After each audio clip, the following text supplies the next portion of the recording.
material histories of architecture and urbanism in India, as well as research and design interventions in the politics of urban infrastructure.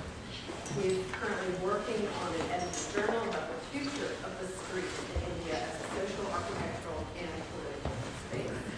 He has also recently completed a public installation at the Lawndale Art Center in Houston that imagined the infrastructure of office light in an outdoor urban space. And if you've seen images of Curt somehow managed to transform office light into something truly beautiful and mystical in that process. So as part of the Banham Fellowship, he's teaching a year-long seminar that challenges architecture students to design experimental methodologies of research about the social and environmental consequences of infrastructures such as waste management. And the seminar will culminate in an exhibition this coming April. This work on waste is garnering international attention, and the Canadian Centre for Architecture just published an interview with Curt on its website that I would encourage you to read, called Hiding Waste. Now, in this context, Heather Roberge's question to Curt, which was carried forward from our last lecture about the role of materials in contemporary design culture, seems particularly apt. And Curt's lecture tonight is titled From Exodus to Attachment, Waste Infrastructure and the Architecture of Office Life. Please join me.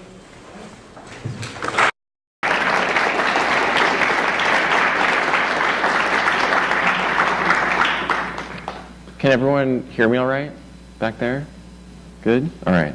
Well, first of all, thanks, Despina. Thanks for the wonderful introduction. And I also wanted to generally thank everybody here for being so supportive and friendly and enjoyable to work with and teach with over the last year and a half. It's really been a wonderful experience for me here. And I think that a lot of what's going on at UB really fits with some of my interests really well. So I'd like to start with a kind of first discussion of what I'm calling volatile matter. This is drawn from, in the spirit of the symposium, which actually I think is a really interesting way to think of a lecture series and actually challenge lecturers to respond to each other. Ms. Roberge's question was, what new roles do material and geometry play in contemporary design culture? I found this this question is at least somewhat limiting for my purposes. I'd really like us to think beyond the role of materials in design culture as such and think of the role in society and dispose of the trope of novelty as a merely disciplinary innovation. After all, materials always change, they decay, or they are subject to unforeseen or unintended uses. So materials are always volatile, changing, in motion. So in a sense, what I was critiquing here was contemporary design culture as such, as the kind of the period at the end of the sentence, the full stop, as the kind of limit to how we think about materials. So I thought I'd actually go back and edit the question because I was a bit kind of dissatisfied with its implications. So for me, I was more interested in what roles do material objects and processes play in society. So how does architecture mediate, and this is my own question to add to it, mediate the engagement between material realms and society, which is something I'm going to speak about today. If as Heather Roberge suggested, activists should be lawyers and architects should be designers, well, then I guess I quit. Because I couldn't see, a more different picture than that. So, in removing design culture from the equation, I do not want to dispose of architecture, but rather understand architecture as a complicated material artifact of both design and contingency. So something which shapes not only how we live, but how matter moves, but that is also shaped by forces. So in particular, architecture is shaped significantly by not only the unique disposition of architectural materials, say what concrete does or what timber will do, but by the material and spatial demands of material processes that architectural systems are asked to contain and accommodate. So I was actually interested in the fact that we can look, in a sense, in our backyard for an example of this. The archive is readily available, and I'm sure in Greg's course, some of you have looked at buildings like this. So in his discussion of the daylight factory, Reyner Banham notes a close relationship between transport and architectural space and form. Together with the grain elevators, each in their own way part of the DNA of our school, buildings such as the Buffalo Weaving Company, built in 1896, which is pictured here, comprise an architecture of movement and storage, an economics of time, location, and transport, which had significant architectural consequences. So, Bantam Rights of the Weaving Factory, looking along the more than quarter-mile sequence of contiguous buildings occupied by Buffalo Weaving and built over a period of less than 15 years, one could see exactly what rigorous rationalization could do to the industrial building in an era of improved horizontal transportation. So there's a direct relationship, of course, in some ways celebrated by modernist architects who appropriated some of this work, between the kind of horizontality of transportation and the kind of rationalization of space and construction. So ultimately, he says it would kill off the multi-story type with its cranes and hoisting elevators. So we're not just talking about transport, we're also talking about machinery, and replace it with a single-story workshed where everything moved horizontally from truck dock to truck dock. So standing apart from its multi-story peers, such as the Daylight Factory, which we see all around us in the city, the horizontality and spatial DNA of the building accommodated and interacted with a particular relationship of commodities, labor, machinery, and architectural enclosure. Another more contemporary example of this in a kind of broader and expanded field of design, of this kind of relationship between enclosure and infrastructures of movement, is the Panamax ship, which the anthropologist Ashley Karst has situated within the larger social and political landscape of the Panama Canal Zone. So responding to Karst's work, the anthropologist Elizabeth Povinelli, I think, gives us a nice summary of really what's at stake here in terms of the kind of materiality of both the ship, the canal, the region, as well as the economies that move through it. So to see what is at stake here, we must first take seriously the materiality of the earth, is one, and assume that moving goods across continents through waterways is not an abstract idea, but a history of material fabrication. Various routes exist or have been built to allow ships to minimize transport costs and maximize profit. Over time, in an effort to maximize profit, companies designed what came to be called a Panamax ship. Transport vessels that occupied every meter of the canal's lock system and container boxes that could be stacked tightly side by side. So in a sense, the vessel is really pushed to the limit in terms of what it can contain. So why would this matter to anthropology? It would matter to anthropology. What matters to anthropology in this context is the degree of interaction between the social and material world, and the way in which infrastructures of circulation shape so many aspects of material and social worlds that are common to our daily experience. So Povinelli argues here, things do not simply move. They shape physical and social environments as they move through them, and are in turn shaped by the spaces that admit them.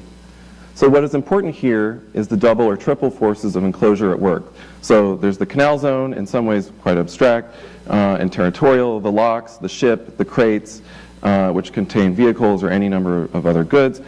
So everything from political to material enclosures interact to facilitate movement. And I think perhaps what's different maybe than the way in which the kind of rationalization of construction was adopted by modernists, especially in the kind of interwar period, and prior and after, around that era, is that rationalization here is a kind of complicated interaction and is being acknowledged as a complicated interaction, not only of kind of physical rationalization of enclosures, but the kind of multiple interactions of multiple materialities, not to mention the kind of social and economic demands that are in the kind of background of this infrastructure of the ship. So this is an image of the Panamax ship. This is an image of New Orleans, one of the canals that burst during Katrina to the west of the city.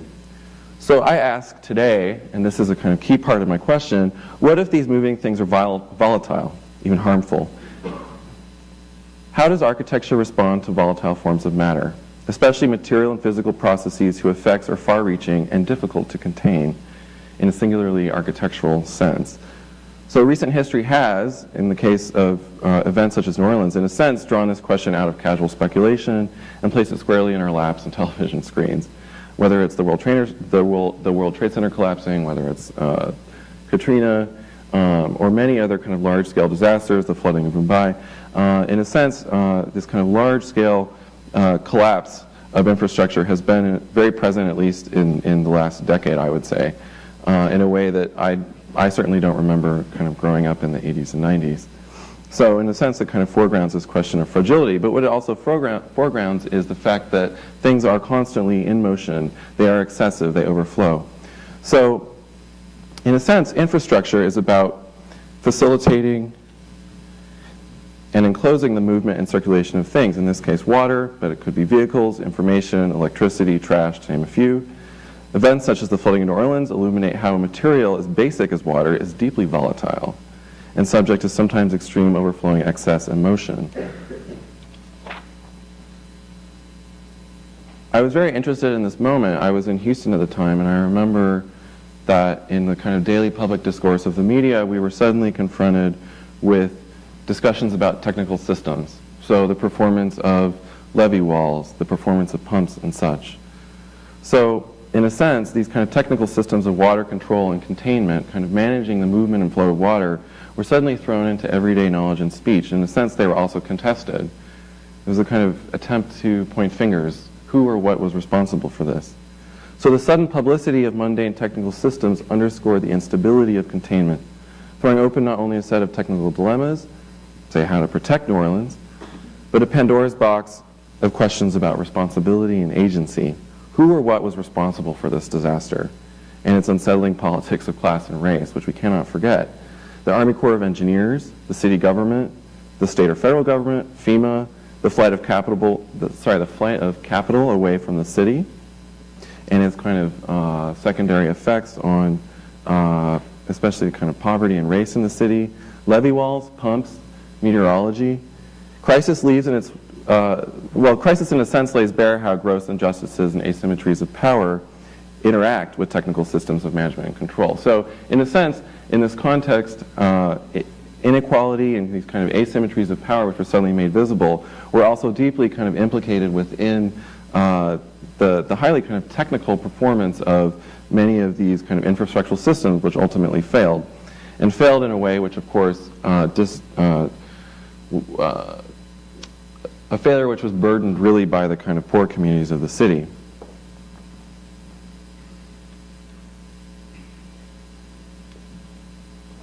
In accounting for multiple forms of agency, both human and non-human, how do we think about notions of political and social responsibility? As in the Northeast blackout of 2003, or in the case of the flooding of New Orleans. Political theorist Jane Bennett uses the blackout to illustrate an idea not uncommon to contemporary social and political theory, that agency is distributed across a field of human and non-human actors, comprising an assemblage of related forces. So typically agency is understood as a capacity typically of morality. So instead of the mere motion of objects, the motion of something such as electricity is intended and willed. This is in a sense the kind of framework of morality.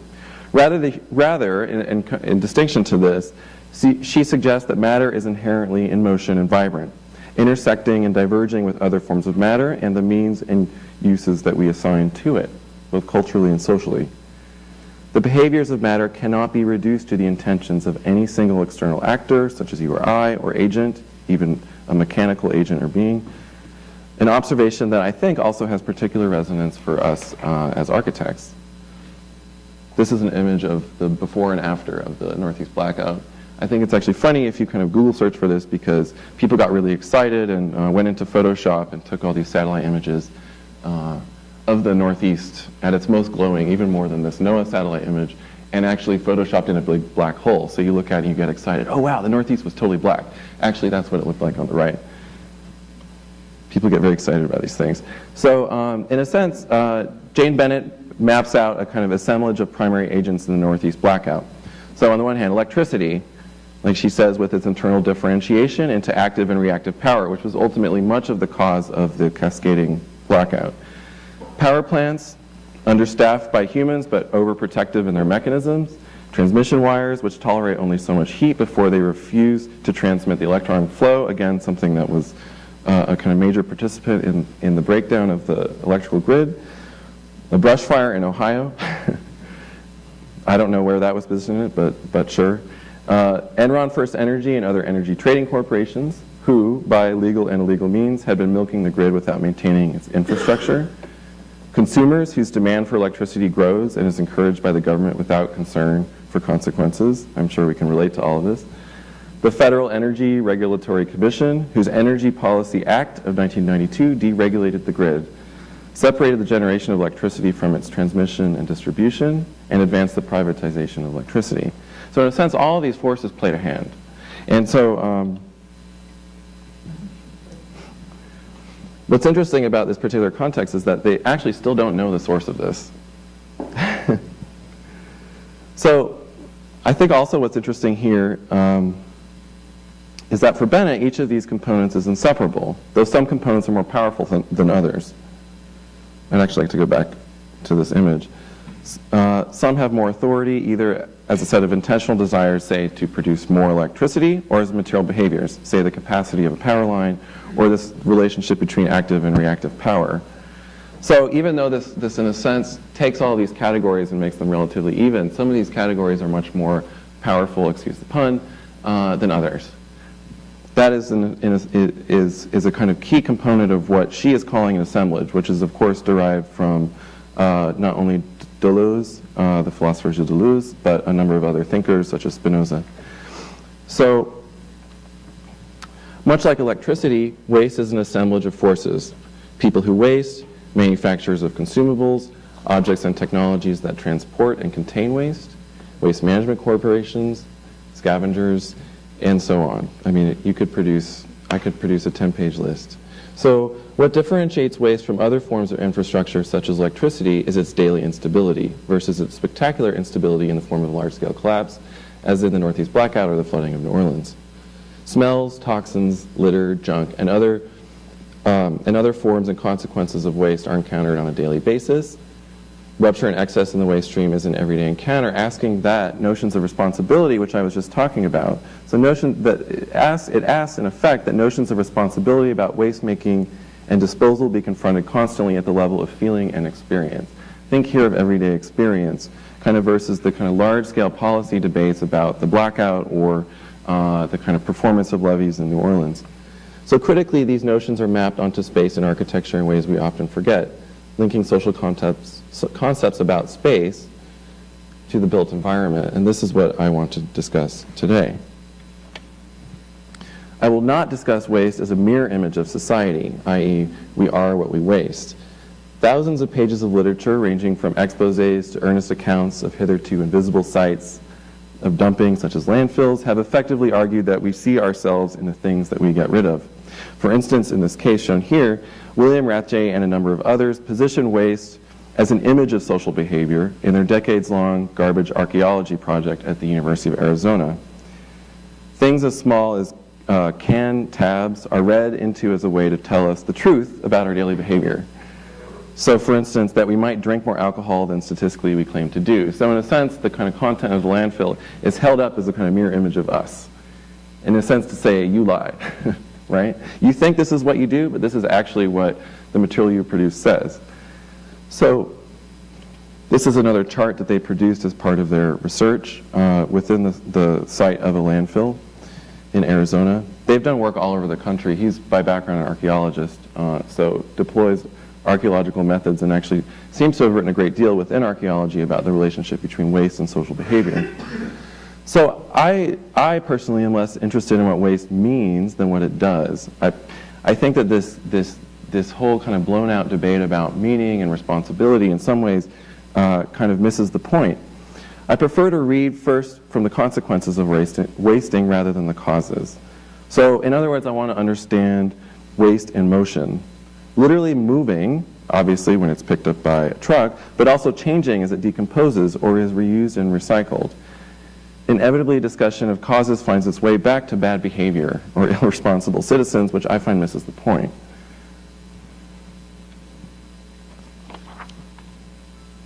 So what is a public?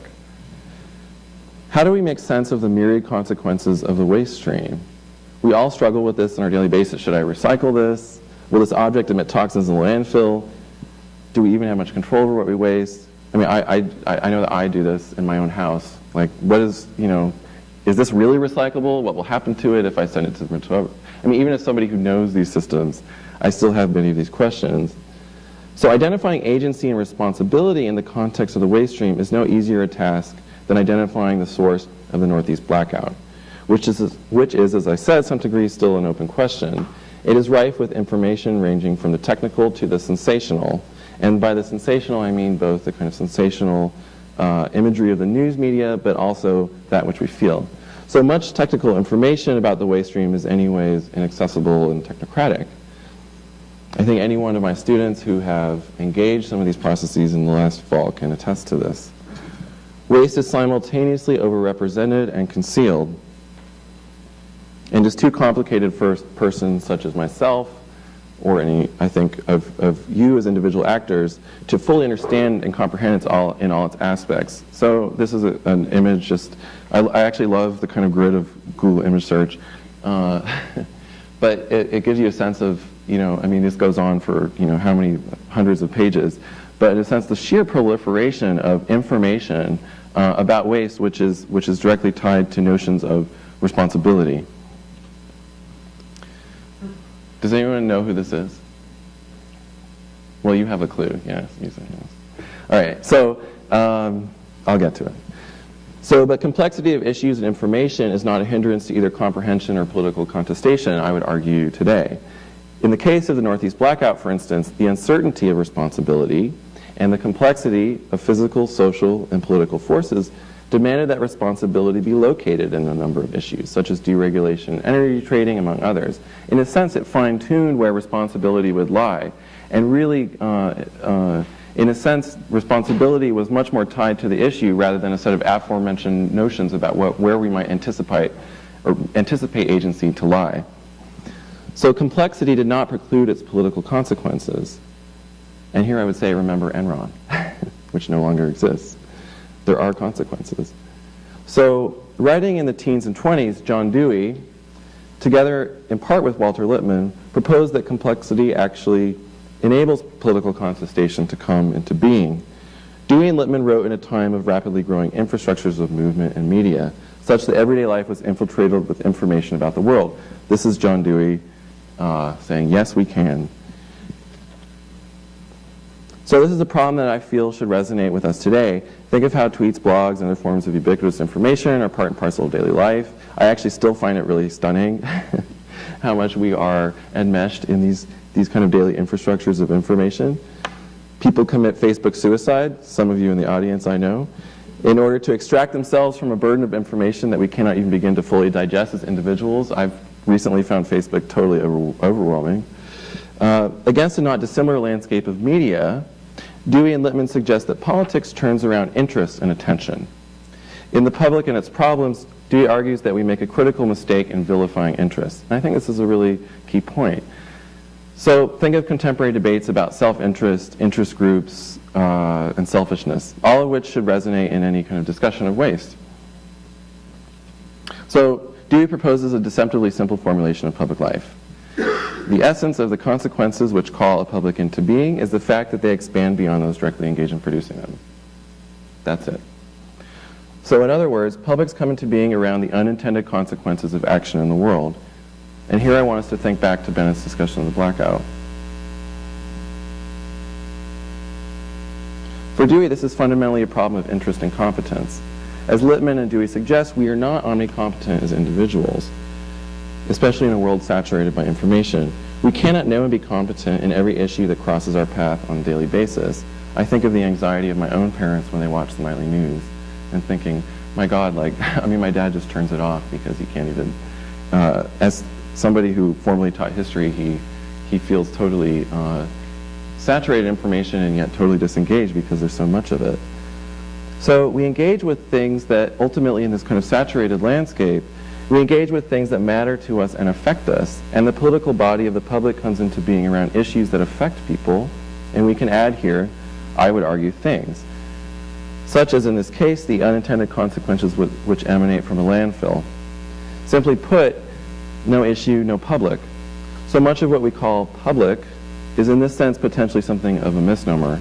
since public life is inherently unstable and always changing. It is contested, it is made. So Dewey's project is in this sense, pedagogical.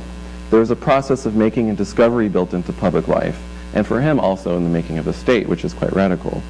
It is not in any sense a given, which I find very interesting. This by no means is the kind of normative ideas about public life that I would have grown up with. Public life is in a sense something a priori and given, something that you enter into.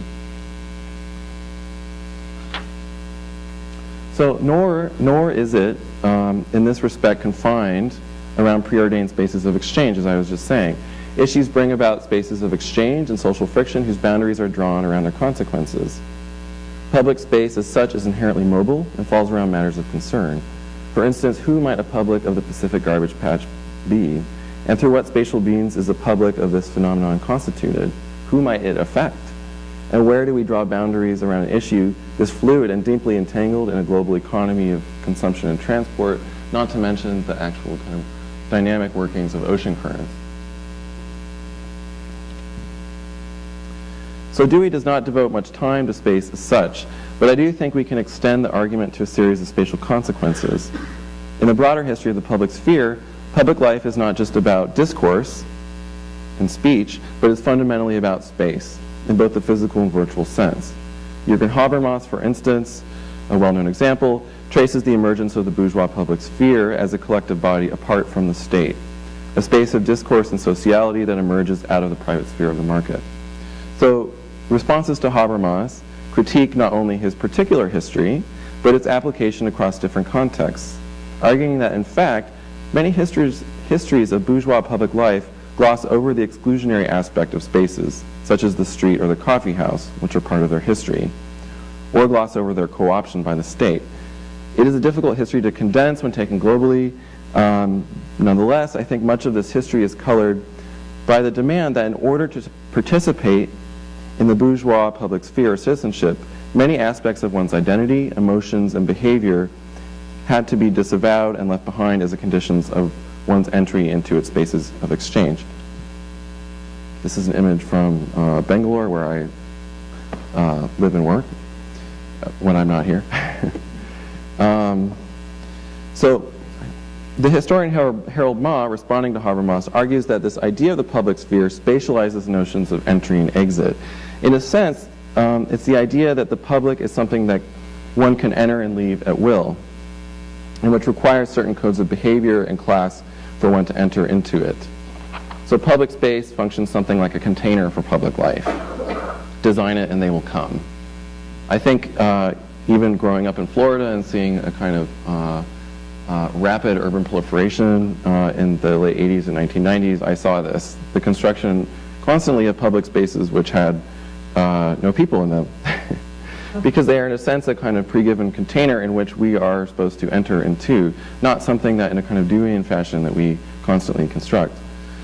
So rather than rely on a Habermasian notion of rational critical debate, which is a kind of major artifact of his history of the public sphere, an issue-oriented model of public life proposes that emotion, conflict, and affect is not a hindrance to the making of public interest, that to feel and be affected is a constitutive feature of political life.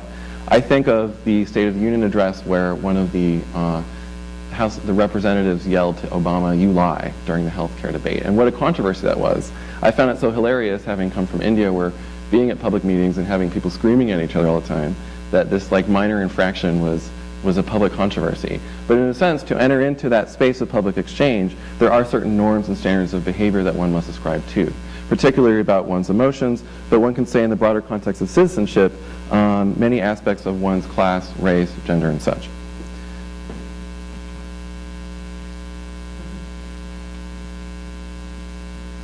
I would add here that to smell is also a constitutive feature of political life.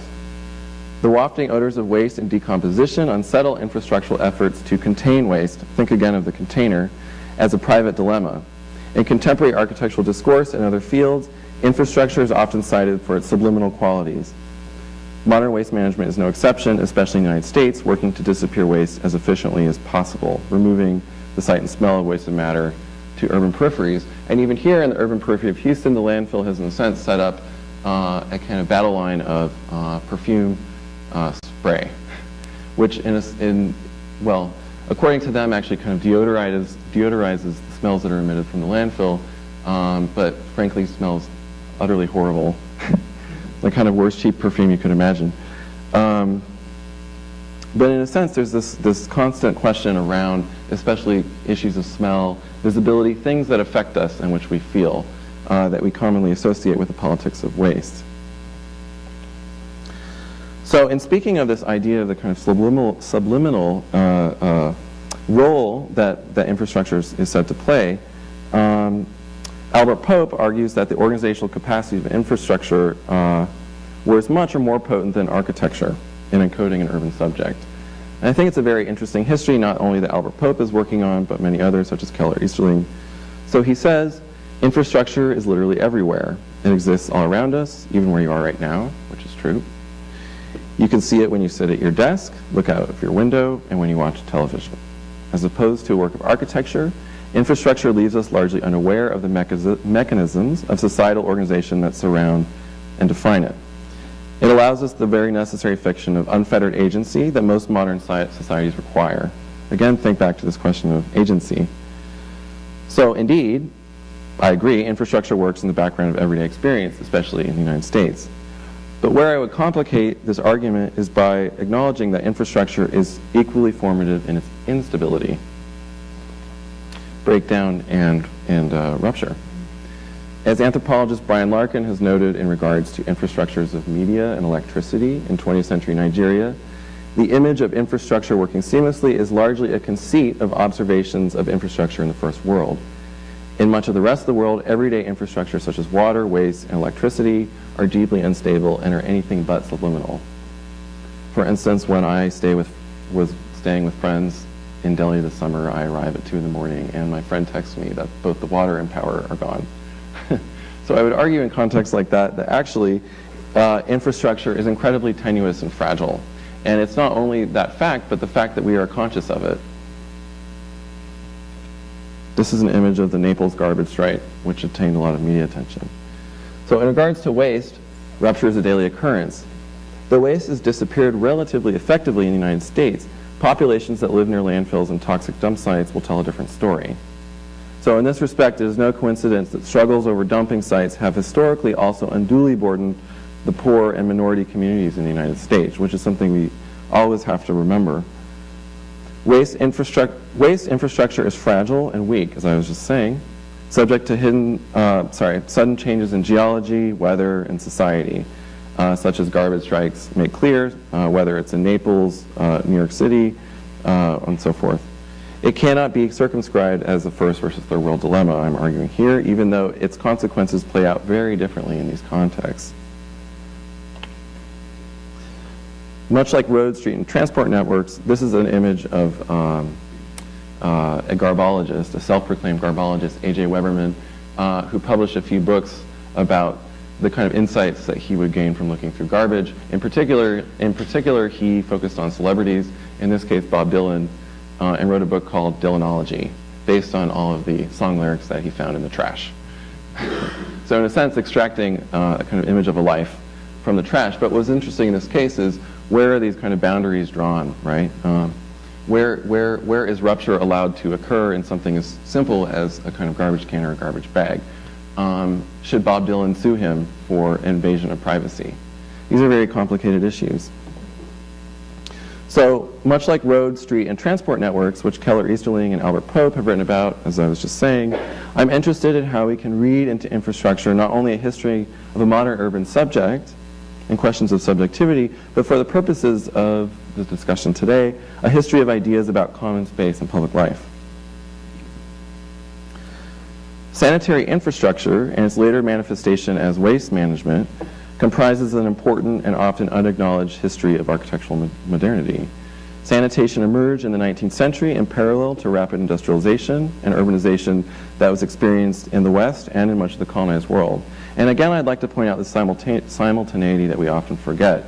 Many of the kind of mechanisms of sanitation and urban planning and control were actually developed in tandem in colonial settings, such as India. The spread of disease and illness was its primary focus, mapping and redesigning urban contexts in order to prevent widespread outbreaks of cholera and plague, among other diseases.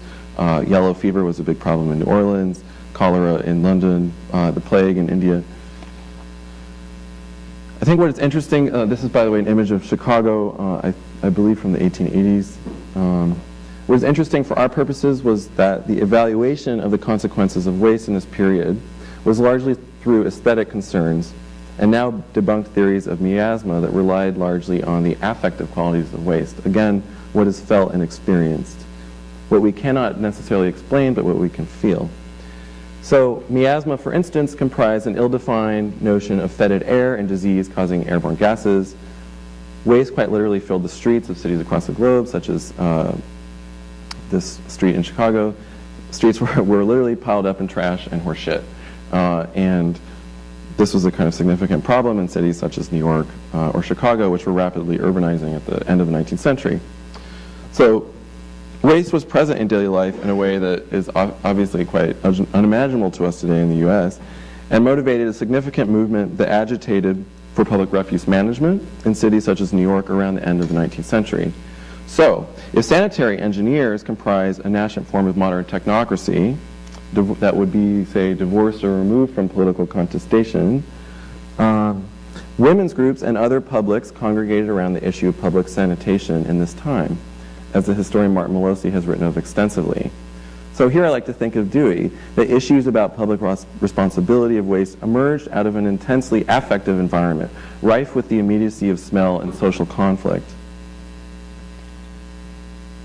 This is the first landfill in the United States, which is located in Fresno, California.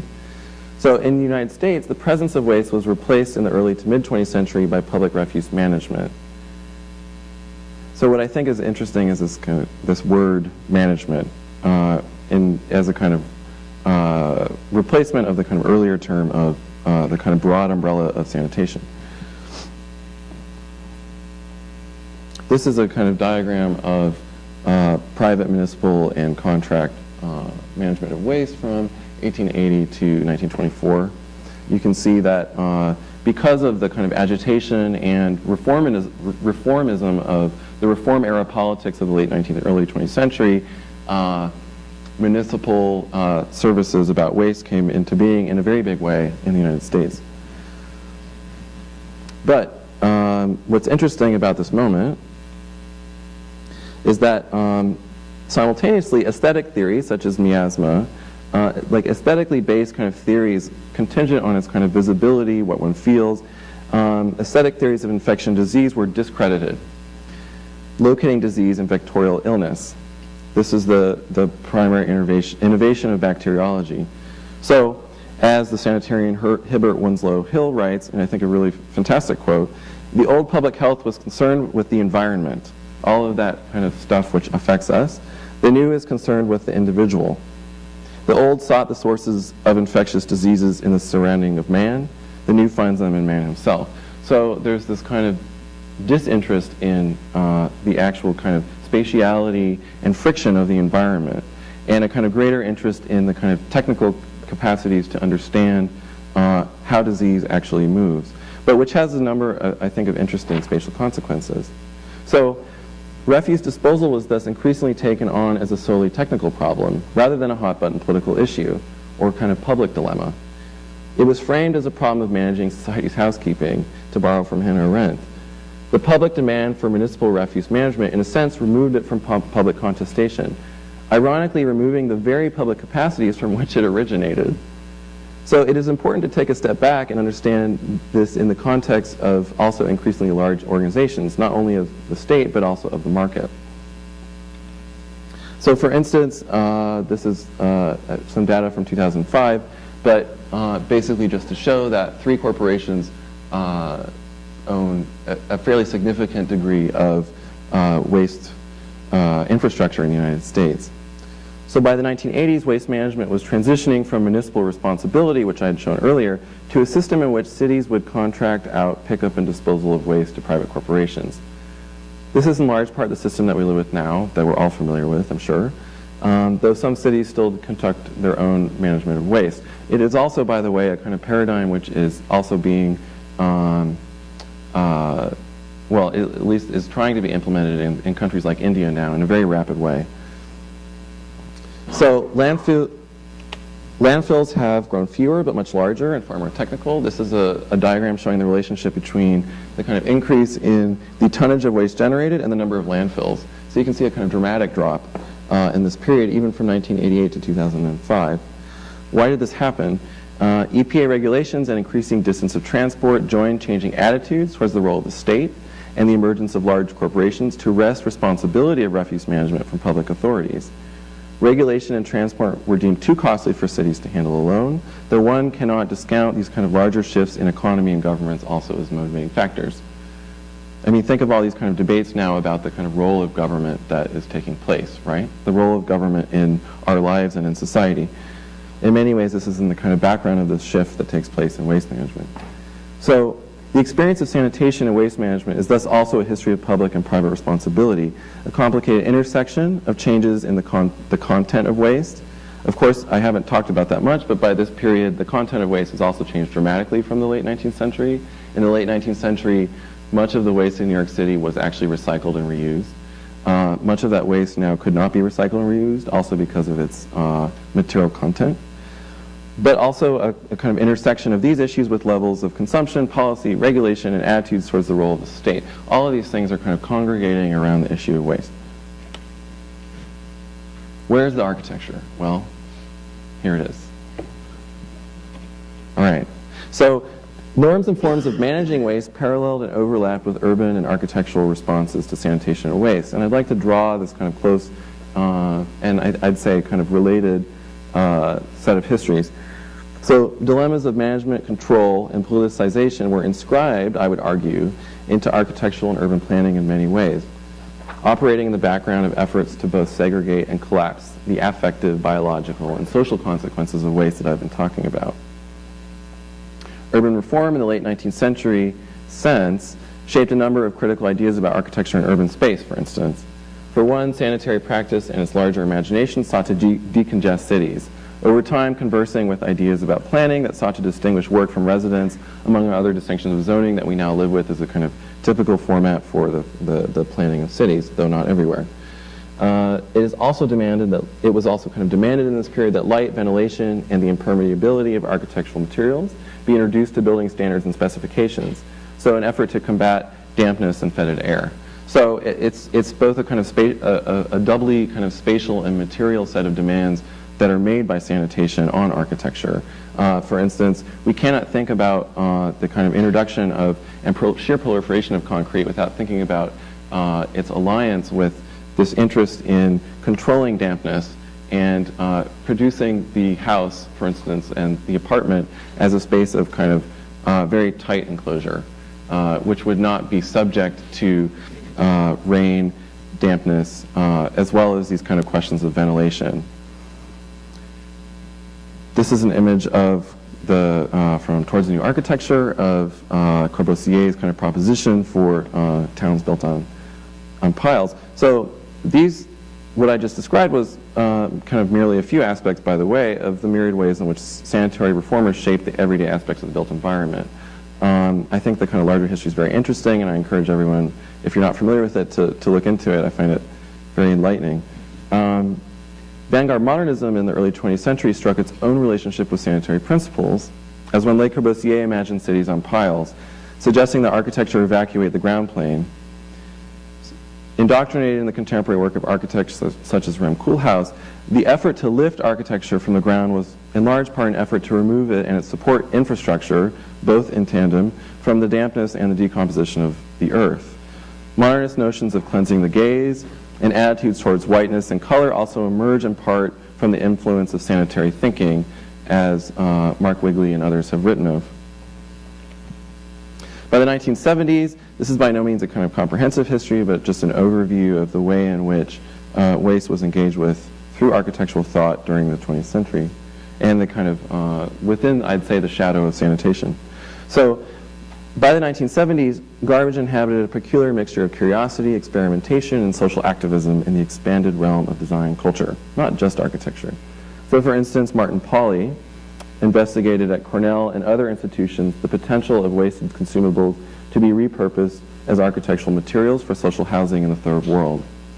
The project largely ran aground. I don't know if Anwesh is here, but she kind of tapped into this history, which is very interesting. The project largely ran aground due in part to the presumably unsavory proposition of asking populations in the developing world to live in the discards of first world consumption, which I think is probably, I hope is understandable.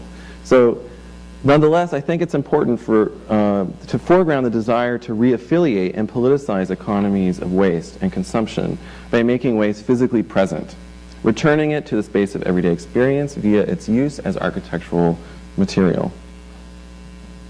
As a benign object that functioned rather seamlessly as a replacement for normative ideas about walls and ceilings, it operated as a background presence that would, to a certain degree, generate consciousness, but could not sustain the kind of interest that I think it hoped to garner. In a sense, this was also about its kind of failure. I mean, many architects, even in my experience of India, have experimented with things like this. It is part of practice in a way, but what is unique here is that it's being proposed as part of a social program for housing for the poor. It's this kind of close alliance that's being drawn. So what I'd like to say is that it operated at the level of a murmur amidst the complicated world of issues and information about waste. If we think back to a discussion of Dewey's philosophy of what makes something public, what makes us interested in it, what would make us interested in waste. This is an image of the materials recovery facility in Austin, Texas, which is municipally owned.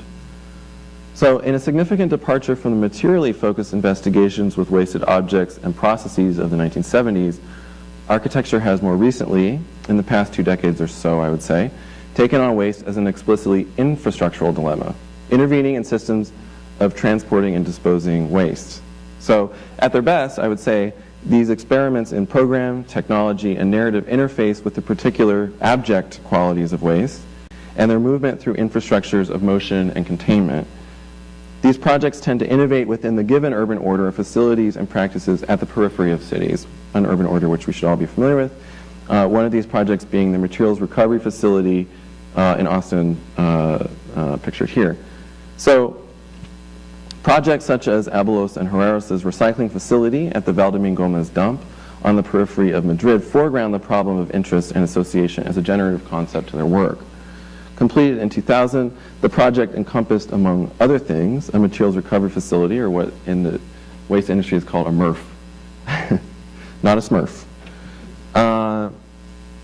In contrast to typical MRF facilities, which typically comprise an enclosed, dimly lit shed that houses processes of segregating and recyclables such as glass, paper, and metals, the Valdemin Gomez facility proposes a distinct awareness between building and process, echoing the gravitational movement of recyclables through trommel screens, hoppers, and other machinery.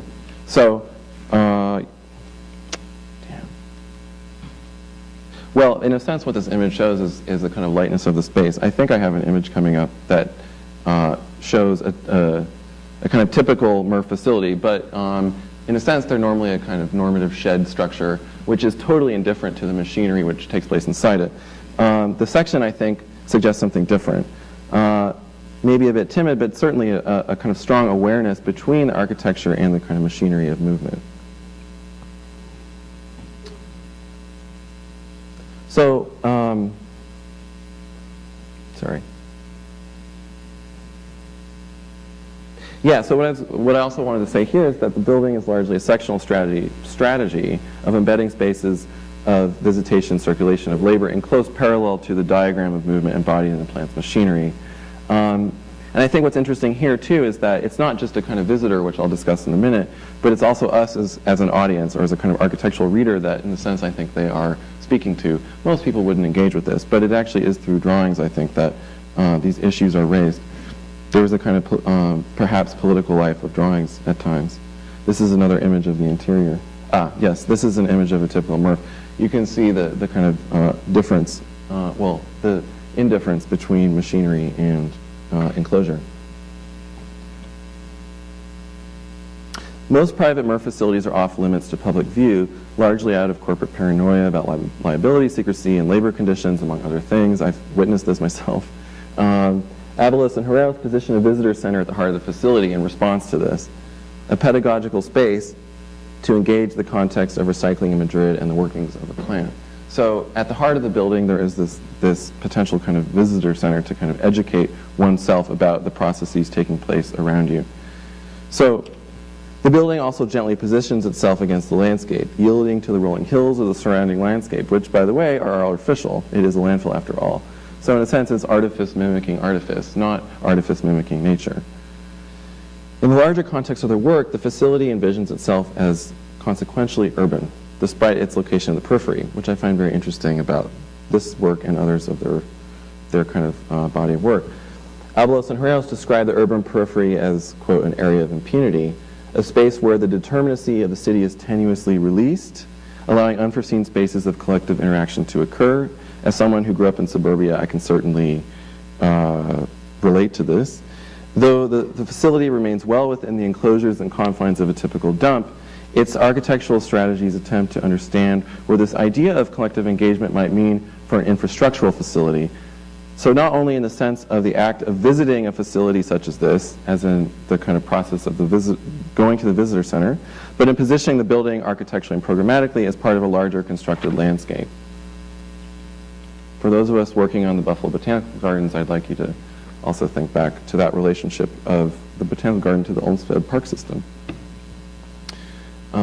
Perhaps one could locate them in a similar history. So some of the other work, I mean, what I'd like to say here is that a lot of this work has been really at the periphery of the practice. Much of the other work that's been done about how architecture can engage with infrastructures of waste has been speculative.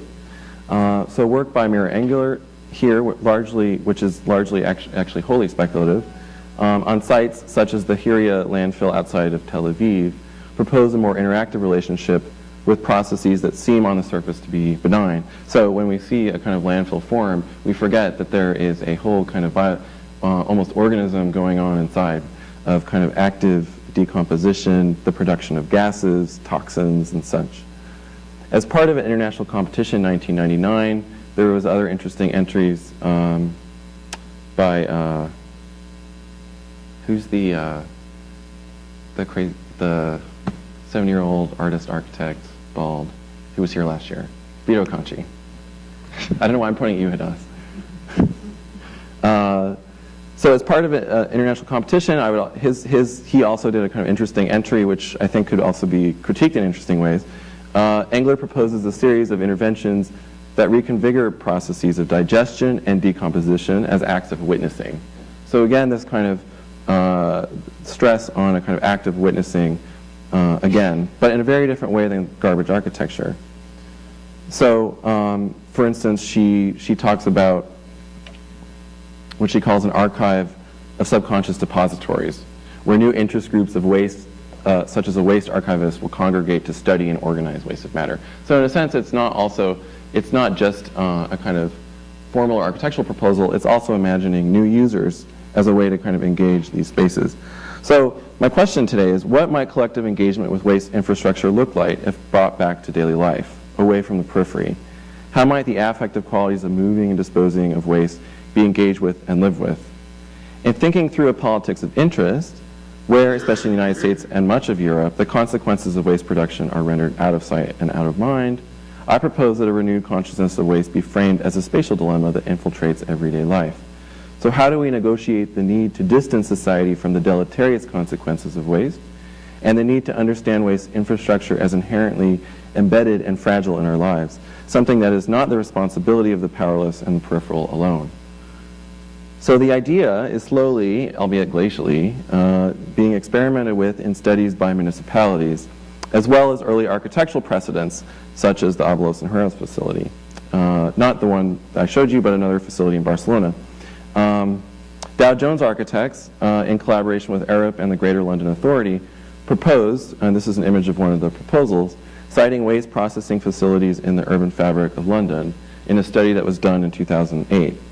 Architecture here remains entirely schematic, that was deliberately designed to balance an iconicity of waste facilities with a desire to phenomenologically fade into the background of urban life, as though they can remain silent, as though they can remain a kind of silent and soft presence in the city. The sound and smells of garbage trucks and disposal are intended to be mitigated by the design proposals, but as I hope to have shown today, waste will always exceed these kind of efforts to contain it. So this is the kind of presence that they're imagining these facilities would have in the city, something which looks like a kind of Core 10 housing, which would, I think, well, would house Design 4, but I think that's actually a materials recovery facility or a transfer station. This is a kind of diagram that they did to describe the kind of the kind of basic iconicity of these things against the scale of what are otherwise icons in the kind of landscape of London. So in my own design speculation, I investigate how architecture might mediate our contact with infrastructures and waste processing and removal. So in a series of projects that I'm going to show now about trash and sewage, I propose a series of productive ruptures within common aspects of the waste stream, understanding how processes of moving, decomposing, and storing waste invite interaction and experience. How might the affective qualities of witnessing, activating, and wasting generate spaces of common experience, play, and interest? So as part of a project I did as part of my master's thesis in 2009, I explored 3 different interventions into different moments within the kind of technology of the waste stream. One of them I called the kind of apartments of continuous digestion, another a materials recovery playground, another the monument of the unwanted. The materials recovery playground, whoa, that really is cut off. Basically, it takes processes that are part of a materials recovery facility and not only makes them visible, at times also audible, in this case where the kind of segregation of certain kinds of plastics activates these kind of sonic tubes and produces a kind of sense of wonder as one actually passes. These are entryways into the kind of larger space of the park. Or here where one can actually kind of activate baling machines by jumping on them, or balloons which were filled with methane, which I actually learned later would not work because methane is actually a very heavy gas.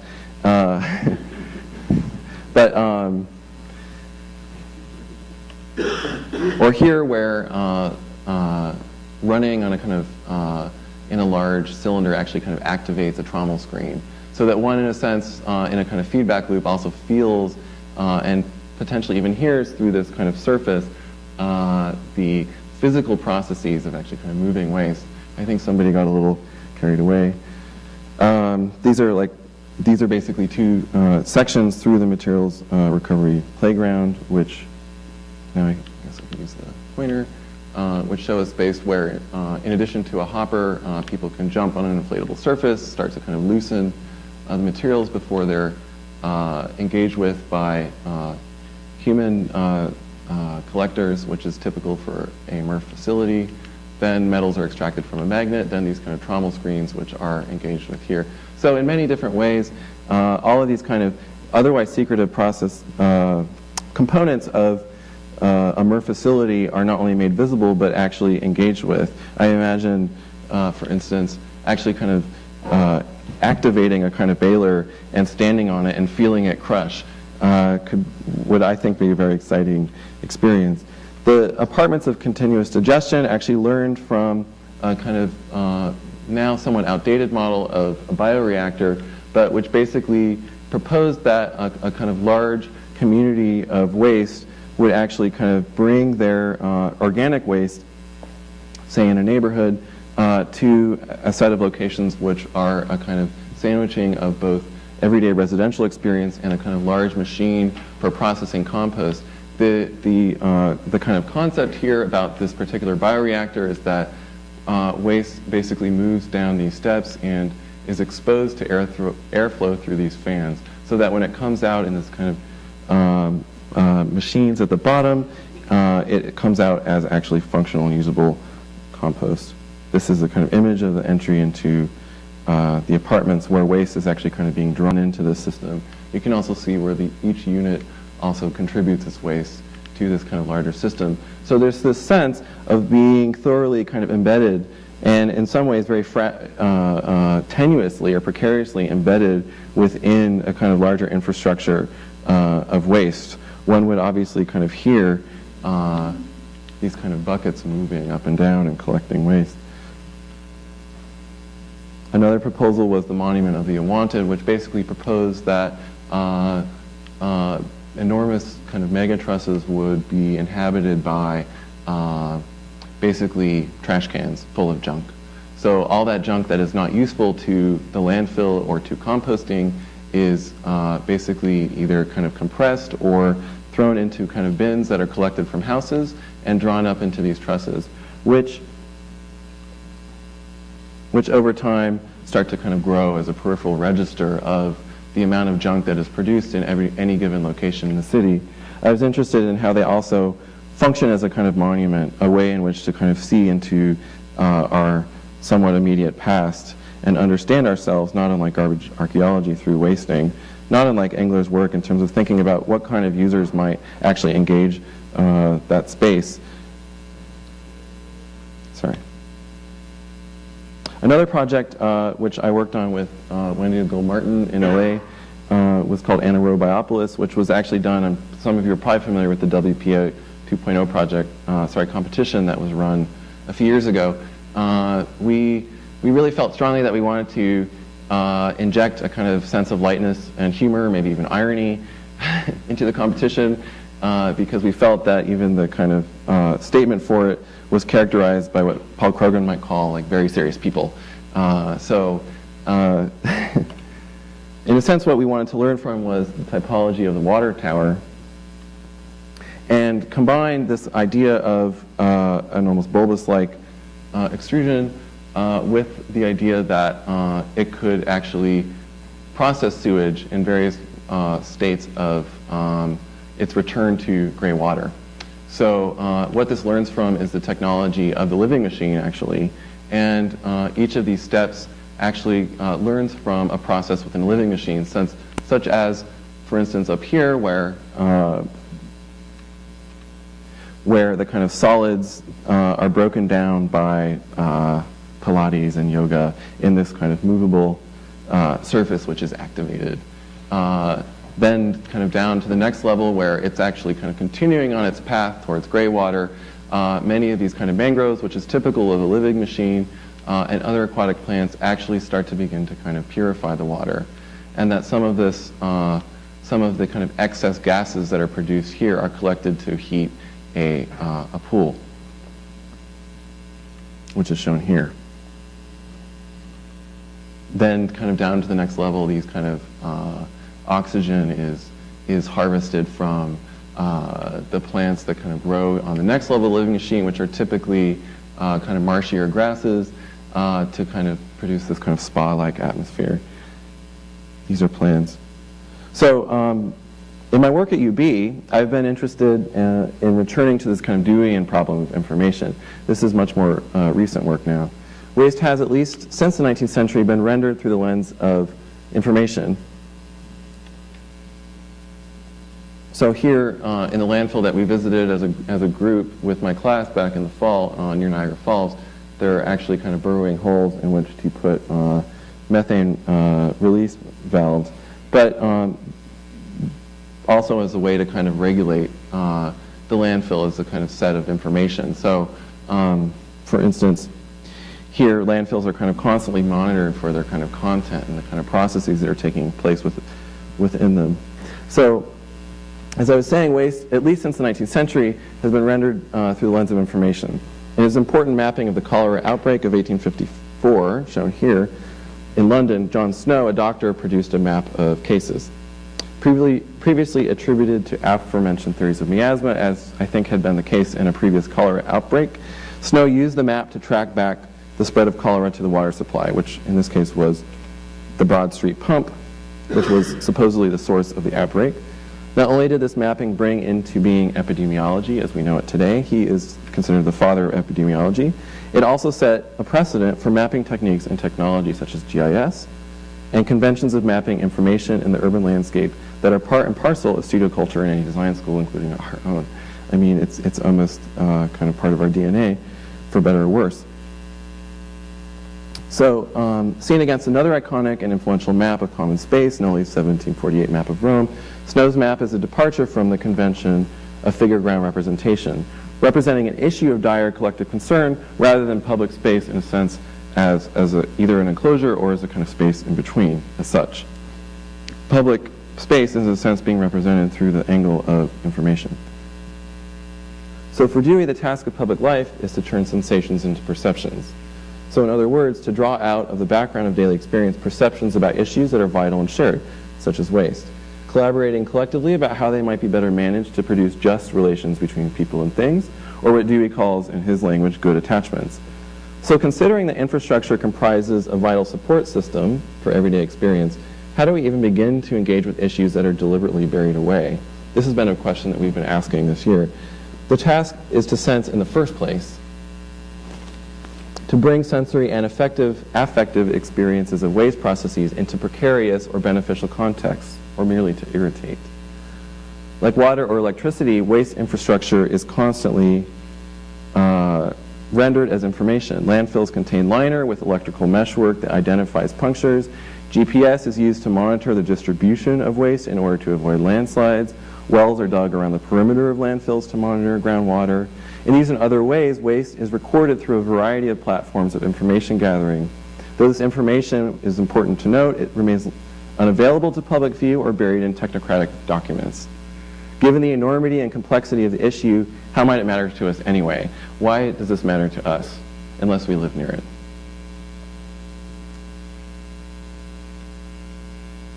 So in an attempt to approximate, well, I'll just kind of talk through a number of the projects that we worked on in the fall. I kind of set up a kind of seminar and a year-long kind of program of research about thinking through what experimental methodologies of these otherwise invisible processes might look like. So in order to do this, we turned to a series of kind of interesting cases, including this case by Merla Euclides called The Social Mirror, in which she constructs a large mirror on the side of a garbage truck. This is basically, in a sense, a kind of embodiment of what I was talking about earlier in terms of Rathi's case. She did another kind of fascinating project we looked at where she shook the hands of every sanitary worker in New York City, which was actually an arduous, incredibly arduous task. This is a work by Anthony Gormley called Natural Selection, which took a series of objects and encased them in lead. What was interesting about them for our purposes is that the membrane of enclosure itself actually became very, very unstable. So over time, these membranes ruptured, and in a sense, the rupture brought into being a whole discourse in the gallery space about how one both represents and manages all of the kind of smells and consequences that were being produced by these kind of rotting things inside an otherwise seemingly benign enclosure. Or this trash track, which I think many people here are familiar with because of Mark Shepard's book, but where the MIT Media Lab inserted RFID tags into waste to track their paths and kind of make visible the kind of make visible the invisible kind of otherwise invisible spatialization of the way waste moves, where it moves. So it produces these kind of fantastic maps of how waste traverses the landscape of North America, in some ways very counterintuitively back and forth. We also looked at Mel Chin's revival field, which was an interesting case for us in the sense that it really kind of pushed the boundaries of art and research and creating a kind of space of dialogue. Because in a sense, it became something that was constantly worked, and it was kind of considered a work of art in a sense, even kind of in its formal composition, but more importantly, it functioned as a kind of method and platform of research. If you, for instance, look at the abilities and behaviors of these plants to extract metals from the earth, many of the scientific papers actually quote Mel Chin. So in a sense, he also kind of stepped outside of the realm of the artist and moved into the realm of science for this project. In a sense, this was on a toxic waste site in which a lot of kind of toxic metals were basically brought out of the soil through the kind of planting of these plants. In its own time, it was very radical. Many landscape architects are taking this on now as a problem. Another project we looked at was, God, I'm totally blanking. The lost letter technique by Stanley Milgram, who was a behavioral psychologist, and much of the kind of content of the research was not so relevant to our investigation, but was interesting to us was actually this way in which kind of objects and the kind of content of objects was left behind in space. And so he kind of produced a mapping about space in this and other projects to try and understand social behavior through where things are left behind, as well as what is left behind. So in this case, he's given things relatively benign addresses, medical research associates versus Friends of the Communist Party. This is, by the way, in the 60s. So basically to see how people respond to these other letters. Do they mail it back or not?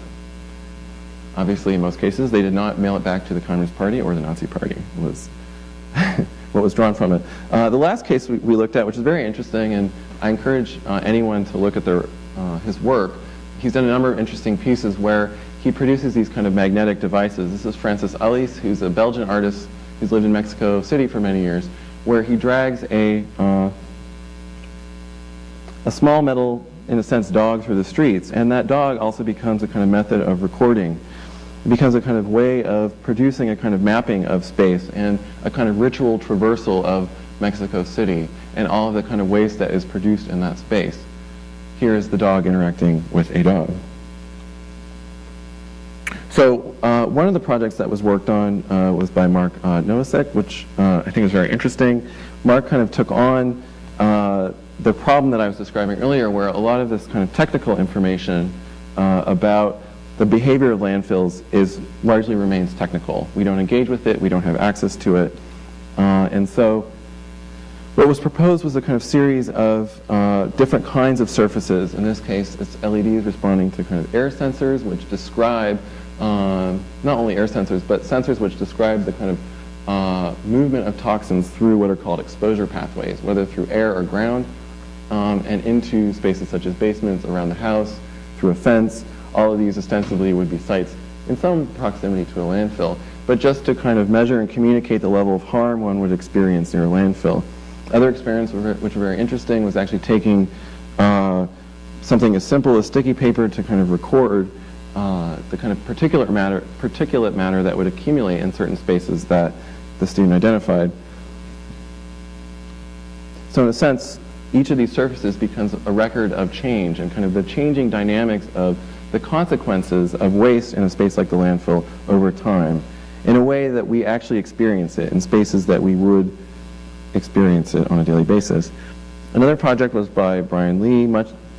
It extended from the kind of idea that we would carry our waste with us. He says, what if we were forced to carry our trash around, denied the convenience of discarding refuse? We would accumulate the byproducts of our consumption habits for all to see. Consumption equals exhibition, wasting equals voyeuristic. So Brian is very interested in the fact that in Japan there's a relative paucity of trash cans, and so one actually has to kind of keep one's waste within oneself. So he became very interested in the kind of actual infrastructure of the trash can itself. Again, another kind of daily ritual that we take for granted, but actually introducing a kind of personal aspect to it where one sees oneself, or potentially the person who last wasted, when one kind of crosses this threshold in terms of throwing, say, a coffee cup away. And each of these were kind of iterations which worked with different ways in which one could engage a potential kind of recording of the actual act of disposing of waste. So it's a kind of way to foreground the act itself and to, in a sense, also repersonalize it in a critical and somewhat also irritating way.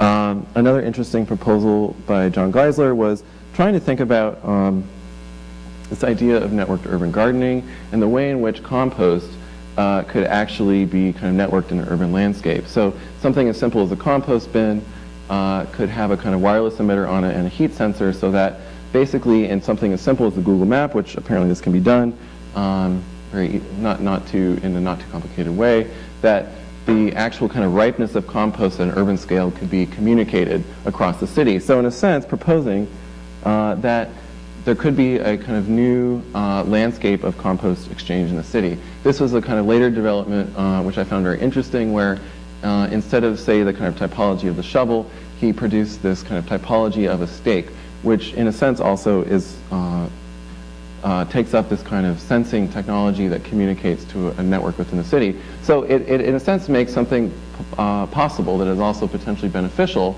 and through this kind of act of making visible a very mundane process of organic decomposition of waste in a city such as Buffalo.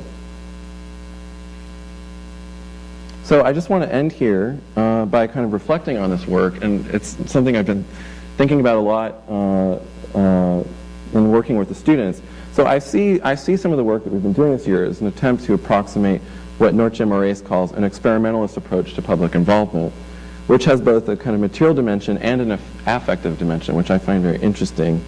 So in speaking of the Belgian philosopher Isabel Stengers, she says that Stengers emphasizes the capacities of scientists to be affected by their objects of study, which I think is actually a very interesting paradigm, that in these kind of spaces of research, one is also implicated in that research, right? One is not kind of distanced from it in a kind of purely objective mode. She proposes that the capacity to be affected by an object is crucial to political engagement. So the central question of engagement in politics is, are you capable of being affected by this issue? So why is it experimentalist? Because it proposes that not only are we affected by consequences of our research and design speculation, but we are responsible to their unintended consequences, mapping out a terrain of possibility and caution for design practices that engage with issues such as waste, especially when we talk about infrastructural issues, which is now such a kind of visible part of the kind of disciplinary discourse. So I want to end with the question for the next person to come along. How can architectural research be an act of design? What politics can it generate outside of architecture to shape new forms of public life? I think in many ways the work that we've been doing in the seminar tried to move away from the kind of traditional conventions of mapping and was encouraging students to, in a sense, also take on this role that maybe Stengers is imagining, where in the act of one's research, one also is both kind of uncomfortable and potentially affected. I mean, I suppose this is the idea of getting one's hands dirty in a very basic way, but I think it's something more than that. So with that, I'll stop. Thank you.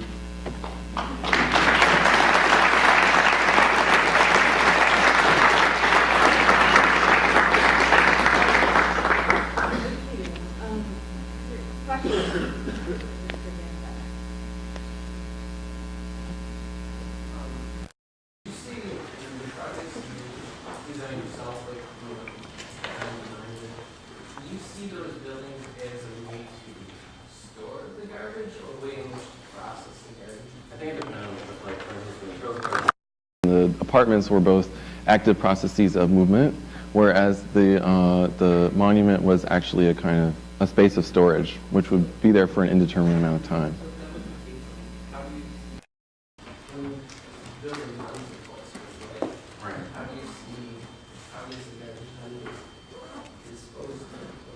Well, it would stay. A landfill in urban, like the Tiss landfill in the south of the city, it would become part of the kind of landscape of the city.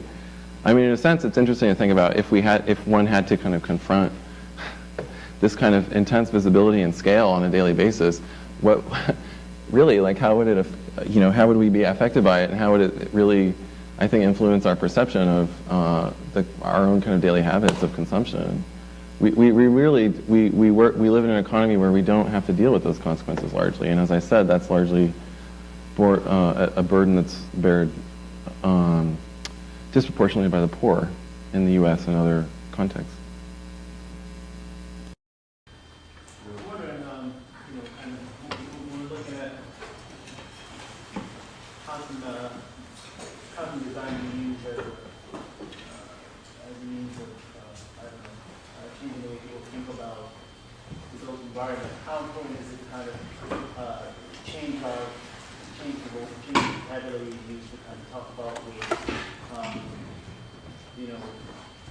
Perhaps the term waste is problematic, thinking about the necessity, including things that are going to just be thrown away in our everyday experience, and kind of makes it acceptable but not to be used, so it's not to put that away, kind of reading or thinking about the next kind of vocabulary shift. Yeah, I think that's a struggle. Even when I've kind of witnessed what's happening in India, I mean, waste is largely a resource. I mean, most people don't call it waste. They call it plastic or metal or whatever it is, because in some ways it's very readily repurposed into an economy of reuse and recycling, which is distributed across the city and is not managed by corporations. So in a sense, that language, I think, is very materially oriented, but I think it's really interesting to what you say, to think about that, because it is, you know, how do we define waste and how might we redefine it? Thank you for such a fascinating lecture. Thanks for sharing your work. I was curious about thinking forward about the implications of your question. It's very fortuitous that I think the next speaker is Matthew Belby, and I think that he is coming from the EPA. So there's a kind of interesting serendipity there.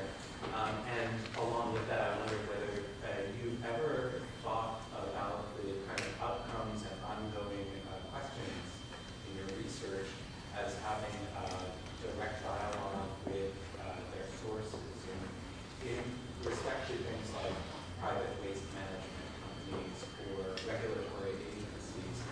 Is that the kind, or one kind of interlocutor? Yeah, no, well, I think right now, I think where it has been, honestly, when I've actually kind of gone out and kind of done more work in the field is in India, but I would say here in the U.S. I feel somewhat frustrated that that's difficult to access, and I'm very interested, for instance, in some of what I'm planning for April to try to produce kind of platforms for that, because I actually think it's really important. I think it's important that it not. I mean, I really started the seminar also with the desire that some of the kind of forms, more specifically forms of research, not just intervention, be themselves kind of subject to the kind of vulnerability that one encounters when one does research, the discomfort. For instance, even the discomfort of engaging these kind of different actors, right? Or excitement. I mean, whatever it is. I mean, these engagements are very unpredictable, I would say. But my desire is for architectural forms of research to really take that on in a more serious way, I think. Because I think that it's something that, for instance, anthropology takes very seriously. But I often find, at least even in the kind of my own education, that it's a very kind of disembodied set of practices that one is asked to learn. Sit at the computer, do some research, right? I mean, there's no sense of engaging with the social, with the political, with policy. I mean, it's very difficult within the context. I mean, I found that this year. It's very difficult to actually try to bring that in a productive way. But I think it's kind of worth thinking through a kind of longer term project too. For me, I think that's really how I think of it. I mean, it's just a kind of starting point, but that is an ambition. So you didn't talk about your life installation and usefulness, and I think everyone probably knows that since you sent that email around pictures of it. But I guess I'm just wondering if I don't know, just given your kind of discussion about infrastructure, if there's a way that you're thinking about framing your thoughts on that piece relative to infrastructure. I mean, in the very beginning, I suppose it's in like infrastructure of what office life, but it seems like maybe it's more profound than what you were giving credit to. I mean, before when you mentioned it, you were saying, you know, this is just an installation, it's not really related to my Well, yeah. I mean, I think I wanted the focus today to be about infrastructure in a certain sense, specifically about waste, but I think that I am interested in how kind of basic, I mean, it's very related in a sense, because it's taking a kind of everyday experiential kind of infrastructure, which is the office ceiling grid, and totally repositioning it in a space which is surprising to people. And I found it really interesting. I mean, I just came across a blog the other day that was talking about it and saying like how they just found it really, and they had a picture of people's heads. For those who didn't see it, I had an office ceiling that was positioned about yay high, and it was basically had no ceiling tiles and was just lights that would be on all night, sitting on columns in an open grassy space in the city of Houston. But people were all, I mean, I also found it really exciting as a kind of unintended outcome of the piece to actually engage the office ceiling grid. I mean, to actually stand above it in a way that that, at least in my everyday experience, is not is not common. So in kind of small ways, it is surprising and exciting. At least I found, to people who engage with it in that way.